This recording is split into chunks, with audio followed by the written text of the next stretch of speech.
everybody, and welcome into Clearing the Benches.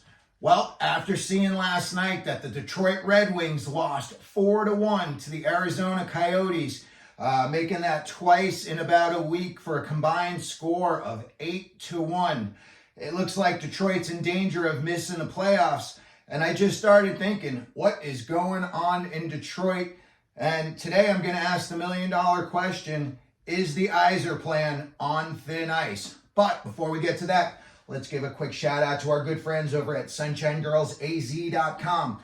If you like fun shirts, shirts with funny hockey sayings on them, hoodies, shirts for guys, for girls, for kids, check out SunshineGirlsAZ.com. And while you're there, punch CTB10 in the code. You'll save 10% off of your purchase. Alrighty, let's just get right into it. Steve Yzerman. Let's go through his credentials. First off, as a player, I think he was probably one of the top 10 forwards of all time. 1,755 points. He had 185 playoff points. And to me, he probably had one of the most famous goals in NHL history. When he came over the blue line against the St. Louis Blues, he let a ripper go, found the back of the net, and pandemonium ensued. He had 22 hat tricks in his career. He went to 9 All-Star games. And Detroit thought so much of him that they named him captain when he was just 21 years old. His number 19 is retired by the Detroit Red Wings. As far as single season records go, he's got the top 3 across the board. In 1 year, he had 65 goals, 90 assists for 155 points. All 3 of those, number 1 single season Red Wings records. After he retired, 2010, he took over Tampa Bay as their GM. They missed the playoffs his first 2 years as GM in Tampa. And then he started drafting all of the guys that were going to become the foundational pieces to the 2 Stanley Cups that Tampa won in 2020 and 2021. And ironically, they won with all of Yzerman's guys after Yzerman had gone back to Detroit. Some of those guys he drafted were Kucherov, Vasilevsky, Point, Palat, Cirelli. Free agents he bought in, Tyler Johnson and Yanni Gourde. Both of those guys played big parts in those championship runs. He traded for Ryan McDonough, Sergachev, Eric Chernak. They lost to Chicago in the 2015 Stanley Cup Finals. That's as close as he made it to winning the Cup as the GM down in Tampa Bay.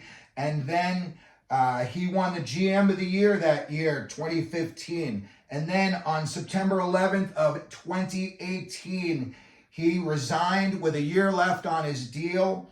And then subsequently, like we said, Tampa Bay went on to win the 2020 and 2021 Stanley Cups.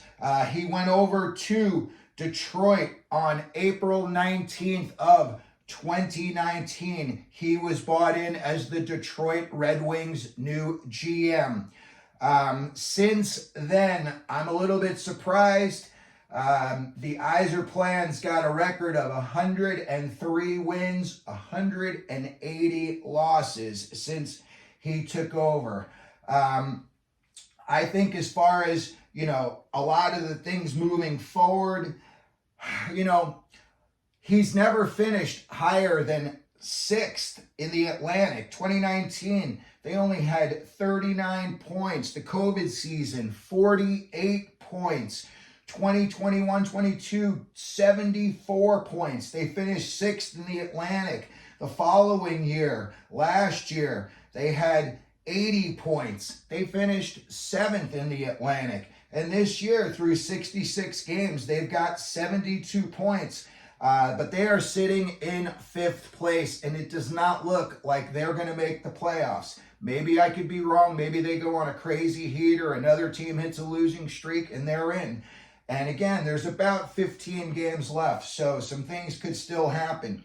I think this year, what has sunk the Red Wings really has been the Ville Husso injury and now the injury to Larkin. They have lost 7 straight since Larkin has been hurt. in his first draft with Detroit, he went out and he drafted Maurice Seider. Listen, that was a big surprise, and it has panned out. The kid's good. He's played 230 games. He's a minus 29, so he's got to clean it up on the defensive end. But again, he's only 22 years old. But something that I saw from Yzerman is, he's now on his fifth. He's got 5 drafts under his belt. And there's really only 2 guys so far that are playing regular minutes full time for the Red Wings, and that is Seider and Lucas Raymond, who he drafted in 2020. Simon Edmondson, who they drafted in 2021, has only played 11 games. Marcus Casper, 1 NHL game, and they drafted him 2022. Again, these kids are all very young, and they need time to grow. But I think it's time, this is going to be coming up in his 6th off season. Some of these guys have got to start to progress. And when I look at the lineup right now that Detroit's got, they've got a lot of guys locked up for a long time. Larkin, DeBrincat, Kopp, Comfer, Rasmussen, all locked up through 2026, 27. Sherratt, Hull, Wallman, all locked up through 25, 26. Now, after this season, they do have significant money coming off the cap. Perron's coming off the cap. Kane's coming off the cap. Christian Fisher's coming off the cap. That's going to be just around $9 million. So, you're going to have some room if you wanted to try to make an off-season trade and, monetarily you had to sweeten the pot a little bit. You have you have draft capital and you've got cash, in your cap hit. So you could definitely do some things this off-season. When I'm looking at going forward and what I think they've got, again, it's a good group of guys, but some of them have just really only played minimally. And I thought some of these guys that they drafted would have had a little bit more experience NHL-wise under their belts by now. The other night, we did see Elmer Soderblom play the Nets for Detroit in Arizona, and he looked good. So they may have a keeper there to go with Husso. That would be a good combination between the pipes moving forward. In terms of what they've got coming through the pipeline next, I think this past draft was by far, in my opinion, Yzerman's best draft. Nate Danielson, Axel Sandin Pellica, Trey Augustine, the goalie. Listen, if all 3 of these guys were to hit, these guys are all A-listers. They would have a serious trio if all 3 of these kids were to hit 2 years down the road from now. Moving forward, what do I think that they're looking at? Something that I saw too, I'll go back a split second, was, I think that they gave Blashill a run at being their coach, and maybe that hampered them a little bit, but I think that, he won the Calder Cup in Grand Rapids, and I think that the organization thought that they owed it to him, bringing a guy up through their own pipeline. And, they knew exactly what they had in him. It didn't work out, and it doesn't work out for a lot of guys that have prior success. And then now you come into the NHL and for whatever reason, you can't figure it out or it just doesn't work for you. And then they brought in Derek Lalonde. Something ironic, too, is that Lalonde was the assistant coach down in Tampa and Blashill was the coach here in Detroit.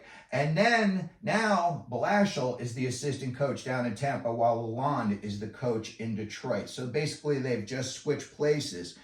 If they decided next year that they did want to move on from Lalonde, a guy that played a long time with Steve Yzerman and watched his back out on the ice was Gerard Gallant. He's sitting at home right now. I'm sure his phone's going to start ringing once this offseason kicks in. And as far as, like I said, they've got that extra money coming in. Steven Stamkos is still not signed down in Tampa.